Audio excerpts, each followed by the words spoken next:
La pregunta del millón surge hoy. ¿Le ha ganado Putin la guerra energética a Occidente? Quiero mostrarles esta nota del día, no solo de Bloomberg, de todos los medios. Claro, la forma en la que se presentan en Occidente es bastante maquillada, pero en esencia todos los medios están diciendo lo mismo. Este, por ejemplo, es de Bloomberg y dice que el G7 pospondrá la revisión del precio tope del petróleo ruso. ¿Quién habría imaginado, amigos, que los grandes titanes del occidente se iban a retractar de supervisar sus propias sanciones contra el crudo ruso? La pregunta es ¿por qué? ¿Está Occidente admitiendo su fracaso disfrazado de desinterés por el precio del petróleo ruso? ¿O acaso estamos frente a una realidad que muchos no quieren aceptar? Que hay cosas en este mundo, amigos, que sencillamente no pueden sancionar. El petróleo, el agua y la comida. Y parece que hoy lo están aprendiendo de la forma dura. Vamos a recordar un poco cómo comenzó que ahora es un callejón sin salida en el que se metió el propio G7 por su propia voluntad. Y del que ahora, pues parece que no saben cómo salir de una manera decorosa con estas sanciones al petróleo ruso. ¿Recuerdan cómo empezó todo esto? Bueno, hace poco más de un año, para ser exactos, el 2 de septiembre del 2022, los países del G7 decidieron imponer una sanción que ellos la anunciaron en ese momento como un golpe letal a la economía rusa. Hablaban de un tope del precio al petróleo ruso. Miren, el plan era bien sencillo. Si limitan los precios del petróleo ruso, iban a limitar la capacidad de Moscú para financiar la guerra en Ucrania. Algo así como matar dos pájaros de un tiro. Porque también se suponía que iban a reducir los precios globales de la energía. Pero ¿saben qué pasó? Rusia simplemente respondió diciendo, está bien, no te vamos a vender petróleo si tú nos impones un tope a nuestros precios del crudo. Así de simple. Entonces, por un lado el G7 decía, a ver Rusia, con ganas de vender, te vamos a comprar todo tu crudo, sí, pero barato. No más de $60 por barril, si quieres. Y si no, ahí guárdalo, porque tampoco puedes vender en dólares. A ver cómo lo haces, que se te quede ahí, te voy a llevar a la quiebra. Y Rusia dijo, pues entonces, no te vendo nada. Si no es a mi precio, pues no te lo vendo. Y pues que haga lo que quiera. Y enos aquí. Justo un año después, amigos, el fin de semana, estamos aquí viendo, amigos, cómo el poder ejecutivo del bloque de la Unión Europea, este pasado fin de semana, le dijo a sus Estados miembros que en esta etapa hay muy poco interés en el G7 en revisar los límites que se impongan a los precios del petróleo ruso. La versión occidental, Alba.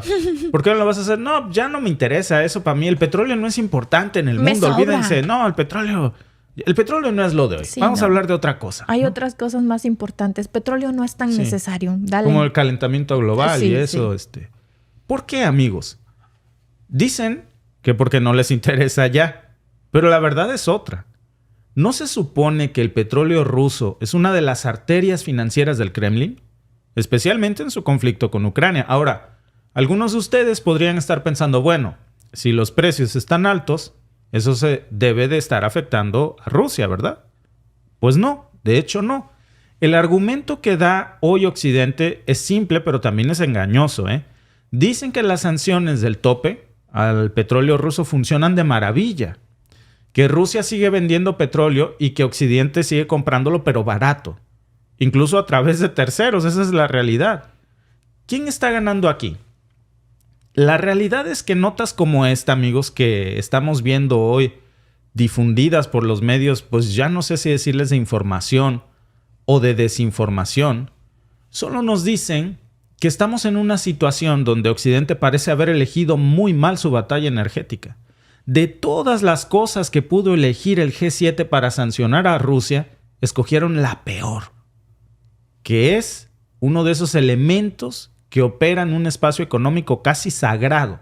Miren, ¿qué pasa, por ejemplo, si alguien sanciona a los alimentos? Pues vas a tener revueltas, protestas. ¿Qué pasa si sancionas al agua? Te vas a convertir en un paria internacional. Pero ¿qué pasa si sancionas al petróleo en el mundo? No importa de dónde venga. Te vas a estar metiendo tú mismo un balazo en el pie. No importa de qué país seas. el petróleo, amigos, es lo que mantiene girando las ruedas de la economía global, desde Estados Unidos hasta el último rincón de África. Hoy sabemos, amigos, que las sanciones al crudo ruso fueron un fracaso total. ¿Y por qué ocurrió esto? Bueno, déjenme decirles que la respuesta no le va a gustar a Occidente porque es vergonzosa para ellos. ¿Y saben por qué es tan vergonzosa? Porque ellos mismos fueron cómplices de todo este gran fracaso de sus propias sanciones. Y déjenme explicarles cómo. Primero hablamos del compromiso de la Unión Europea. Desde el 25 de febrero del 2022, la Unión Europea comenzó a imponer sanciones a Rusia con la idea de ejercer presión y el avance de las tropas rusas en Ucrania. Suena como una idea que iba a funcionar en teoría, ¿verdad? Pero aquí está el problema. Aunque en el papel se habló de sanciones sin precedentes, los bienes sancionados seguían encontrando siempre su camino desde Rusia hasta Occidente. No dejaban de fluir. ¿Cómo pudo ser esto? La respuesta es sencilla. Con la complicidad del mismo Occidente. Un informe del consultorio de riesgo noruego Coris ofreció una perspectiva bastante reveladora que no le gustó, obviamente, a los países miembros del G7. Según su análisis, solo en el 2022, la evasión de sanciones de exportación a Rusia ascendió a nada menos que 8,000 millones de euros. Y adivinen quién es el principal evasor de sus propias sanciones. Uno de los grandes culpables. Alemania. Alemania, que por cierto también es miembro del G7. Y luego, Lituania. Estos dos países, amigos, proporcionaron la mitad de los bienes occidentales a los que Moscú no pudo tener acceso. ¿De dónde sacaban esto? ¿Dónde está la falla? Uno de los métodos que usan las empresas, especialmente las alemanas, es la exportación a través de terceros países. Eran productos que no tenían la etiqueta de Rusia, pero estaban hechos en Rusia. O se iban a Rusia. Vía India, vía cualquier otro país. Hablamos desde productos de lujo, tecnología de punta, hasta semiconductores avanzados, computadoras cuánticas productos que iban hacia Rusia y que venían de Rusia. Equipo de transporte. Ahora, ¿por qué debería de importarnos que productos de lujo como incluso diamantes siguieran llegando a Rusia? El detalle, amigos, está en la presencia de productos de doble uso. Esos que tienen aplicaciones tanto civiles como también militares. Déjenme contarles un poco más sobre esto. En una zona de guerra, camiones de tamaño mediano son vitales para transportar suministros al frente. Alemania dejó de exportar estos camiones a Rusia, sí es cierto. Pero las ventas a Armenia, casualmente, Alba, se dispararon. ¿Puedes creer eso? No, pues es como las ventas hindús o indias. También se dispararon de petróleo, de gas, de todo. Qué casualidad. La pregunta es por qué Armenia de pronto comenzó a comprar tanto. Nunca les cruzó a los alemanes, oye, ¿no será que Armenia se los está pasando a Rusia? ¿Coyoteando? Pues, no, a mí no me importa. Claro que sabían, amigos. ¿Qué ocurre? Resulta que esos camiones encontraron un nuevo camino hacia Rusia y Alemania lo sabía. Lo mismo sucede, esto era a través de Armenia, es solo un ejemplo. Lo mismo pasa, por ejemplo, con los poliamidas, que son productos químicos empleados en la fabricación de chalecos antibalas y también en otras cosas militares. Que ahora Alemania no los exporta a Rusia, Alba, los exporta a Kazajistán. Y por montones. Y de Kazajistán se van a Rusia. Claro. ¿Y qué hay de Lituania, por ejemplo? A pesar de oponerse al régimen de Lukashenko en Bielorrusia, Lituania mismo ha incrementado sus ventas de vehículos a su vecino, Bielorrusia, en 10 veces más entre mayo y septiembre del año pasado. ¿Estamos ante una demanda explosiva de coches en Bielorrusia? ¿De pronto todo el mundo en Bielorrusia se sacó la lotería? No. Es más que probable, amigos. Es seguro que todos esos bienes iban hacia Rusia. Entonces, ¿qué estamos viendo aquí?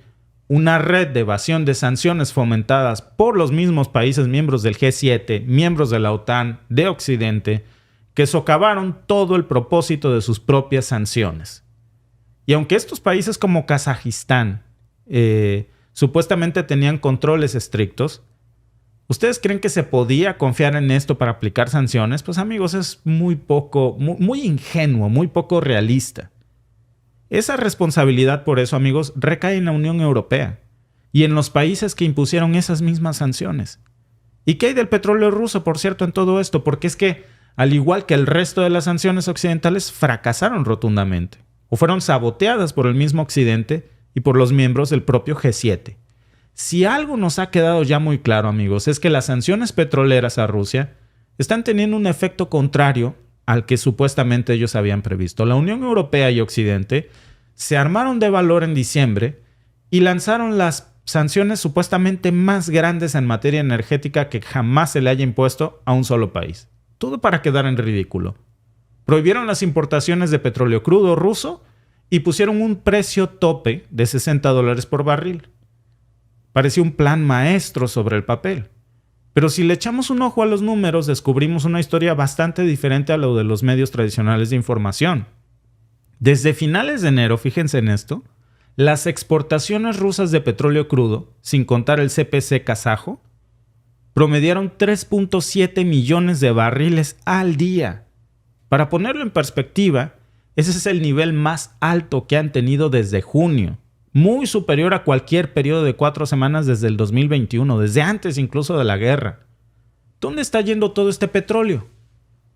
No a Europa, sino directo a China y a la India. Y de la India, Alba, se está vendiendo a Europa.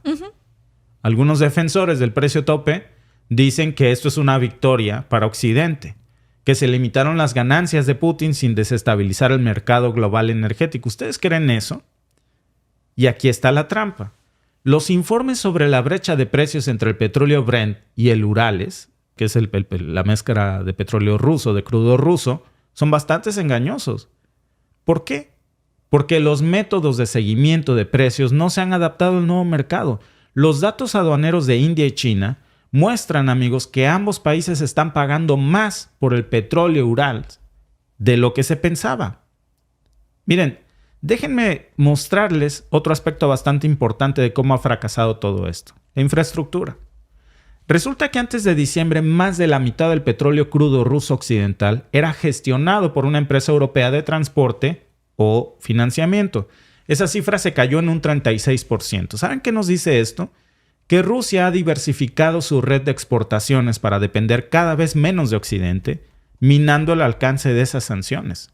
Así que, ¿qué sucede con las próximas sanciones en productos petrolíferos refinados que supuestamente habían anunciado? Que podrían afectar las exportaciones rusas a corto plazo, pero hay que recordar algo. Si Rusia no puede vender productos refinados, pues ¿saben qué pasa? Simplemente aumenta su capacidad para exportar más crudo. Alba, o sea, es como un mal chiste. No son sanciones para que no vendas gasolina y Rusia vende el crudo y que otro lo refine. Tan simple como eso, ¿no? Pues es que son sanciones que no, en primer lugar yo creo que no debieron haber estado ahí, porque si tú dependes mucho de un producto, no puedes ponerle sanciones porque tú, como dirían en mi pueblo, tú solito te haces el harakiri. Claro. Entonces, y si no crees que te vas a hacer el harakiri, entonces va a encontrar ese país un tercero. Siempre tienen aliados. Entonces es una manera de tú mismo comprar el producto a un sobreprecio. Pues sí, porque lo que estaba pasando aquí es que los mismos consumidores europeos terminaban comprando diésel de China y de India. Y adivinen qué. Pues era producido a partir de crudo ruso. Solamente lo refinaban en otros países. Entonces, ¿qué significa todo esto para la Unión Europea y para el G7? Que ahora dicen que han decidido suspender las revisiones del tope al petróleo ruso. ¿Por qué tomarían una decisión así que dicen que ya no les interesa? La respuesta, amigos, está en el espejismo que hemos estado discutiendo. Esa mentira del éxito de las sanciones se ha desmoronado ya ante la realidad de sus propios datos. El G7 y la Unión Europea pensaron que tenían a Rusia contra las cuerdas con ese precio al tope. Hagámoslo, decían, vamos a tirarles a matar. 60 por barril, no más, ni un centavo más.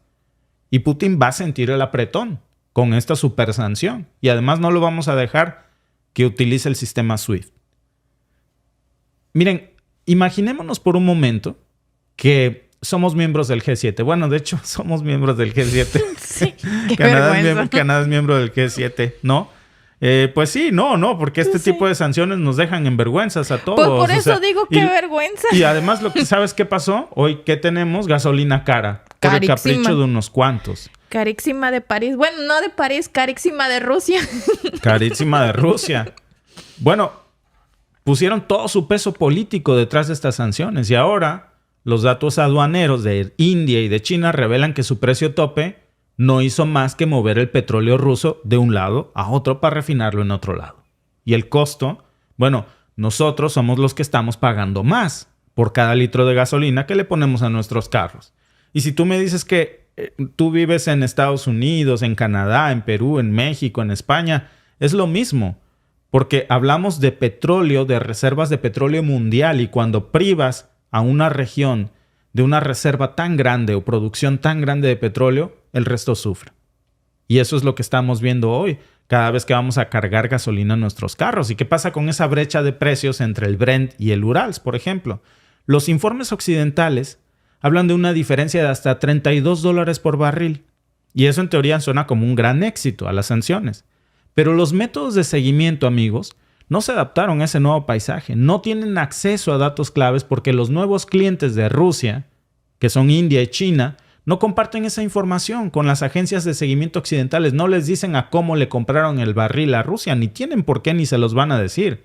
Entonces, lo único que sabemos es que compramos gasolinas caras, productos refinados caros, y no sabemos a cuánto les vendió el barril a China y a India. Entonces, las cifras que se citan, amigos, en los medios oficialistas son estimaciones muy poco confiables. Y en el peor de los casos, amigos, son pura fantasía. Es más, si consideramos el costo adicional del transporte hacia Asia y la erosión en la confianza de los socios comerciales, el G7 y la Unión Europea hoy se están dando cuenta de que esta batalla por el control del petróleo ruso es una batalla perdida ya. En lugar de poner a Rusia en una posición difícil, nos pusimos nosotros mismos, nuestros líderes pues, a nosotros, contra las cuerdas, pagando combustible caro cada vez que necesitamos rellenar el tanque de la gasolina de nuestros autos, donde la única opción lógica pues parecía retroceder en este acuerdo. Por eso, la decisión del G7 de suspender las revisiones del tope al petróleo ruso no es algo más que un reconocimiento entre líneas de la incapacidad para controlar la situación. Claro. Es una admisión implícita de que las sanciones fueron un fracaso, tal como están. No funcionaron para nada. Es que fueron una máscara. Esas sanciones fueron una máscara, fueron solamente para hacerse los interesantes, honestamente. Porque supuestamente no le iban a comprar nada a Rusia. Uh-huh. Y Rusia empezó a vender sus... Rusia nunca paró su producción. Al contrario, estamos en problemas porque Rusia anunció que iba a bajar la producción, cortar su producción. Esos son los problemas reales. A partir de este mes. A partir de este mes. Ajá. Apenas viene lo sabroso. Apenas viene lo sabroso. Ahora así como dicen en mi pueblo, ahora va la mía. Sí. Apenas viene la de Rusia. Pero pasó. Y luego todo el mundo, no, que no se le va a comprar el oro, los diamantes y no sé qué. Todo el mundo le sigue comprando. Claro. Luego, supuestamente aquí en Canadá, que las sanciones, que muy pro Ucrania, que muy... Ok, está muy bien que condenes la guerra, que mandes tropas, que todo, ok. Porque le estás comprando a Rusia, le compraste a maquinaria y cosas que necesitabas para hacer unos oleoductos. ¿Por qué? Porque no los encontrabas en otro lado. Entonces, no te vengas a hacer acá el malote cuando estás necesitando de ellos. Porque es nuestro talón de Aquiles. De cualquier estrategia geopolítica en este mundo interconectado, amigos, elegir una batalla energética es la peor de las decisiones. No hay suficiente para el mundo. Nunca es suficiente energía para el mundo. Así que ahora, en lugar de ser los reguladores del precio del petróleo, ¿saben qué? Occidente se ha convertido en solamente un espectador de algo que ya no les pertenece y que tampoco pueden controlar. Porque ahora ahí te va, Alba, que resulta que, como decíamos hace unos días, encima de todo esto, Rusia, que pertenece a los BRICS, con China y India, que son sus aliados en los BRICS, a quien les vende crudo para que lo vuelvan refinados, también unieron a su bloque a Irán y Arabia Saudita y ahora controlan el 80% de la producción mundial de crudo. O sea, ahora son un supermonopolio de la energía en términos de gasolinas y de gas. Sí. No, y luego, como les decía hace unos días, Estados Unidos, lejos de tratar de limar asperezas con Arabia Saudita y con Emiratos Árabes Unidos, les pone sanciones. Ahora para que no compren microchips. Ellos no pueden tener. Entonces, estás en desventaja con el petróleo y todavía quieres poner sanciones. No, y todavía con una tasa de interés a la alza, con una inflación rampante, fuera de control. Y encima aquí en Canadá tenemos el Carbon Tax de Trudeau, que es un impuesto adicional a las gasolinas. Es el primer ministro de los impuestos. El primer ministro de los impuestos es un impuesto adicional loquísimo a las gasolinas, que impacta bastante porque no recuerdo si era el 30%, pero una cosa loca, Alba. No sé, vamos a checar el dato, pero una cosa loca. Más el incremento de los precios a los combustibles producto de sanciones que no funcionaron y que finalmente se han convertido como un balazo en el pie. No para nuestros líderes, bueno, fuera, para nosotros mismos, los de a pie, que vamos a la gasolinera y no sabemos por qué la gasolina cada vez está más cara. Y lamento decirles que a partir de septiembre se va a volver todavía mucho más cara, producto de estas sanciones. Y bueno, aquí están las consecuencias, Alba. Así es. Nos toca sufrirlas a nosotros. Muchas gracias a nuestra amiga Estela Coto Serrano, amiga, por tu super chat. Y dice, abrazos y gracias por la dedicación que le ponen a su proyecto. Muchas Felicidades. gracias. También muchas gracias y muchos saludos a nuestro amigo Eric Fran, que mandó un super chat a mi canal, que nos está Muchas viendo gracias, desde amigo. Shenzhen, en China. Él es de Monterrey. Mira. Entonces dice que le mandemos saludos para que le enseñe el video a su esposa. Entonces muchos saludos para ti, amigo. No sé cómo se llama tu esposa, pero también le mandamos saludo y muchas gracias por vernos desde China. Gracias por vernos. Recuerda que estamos en vivo por Twitch, por YouTube también, de lunes a viernes a las 8:45 hora de Toronto o 6:45 hora de México. Suscríbete y únete a nuestro programa en vivo hoy.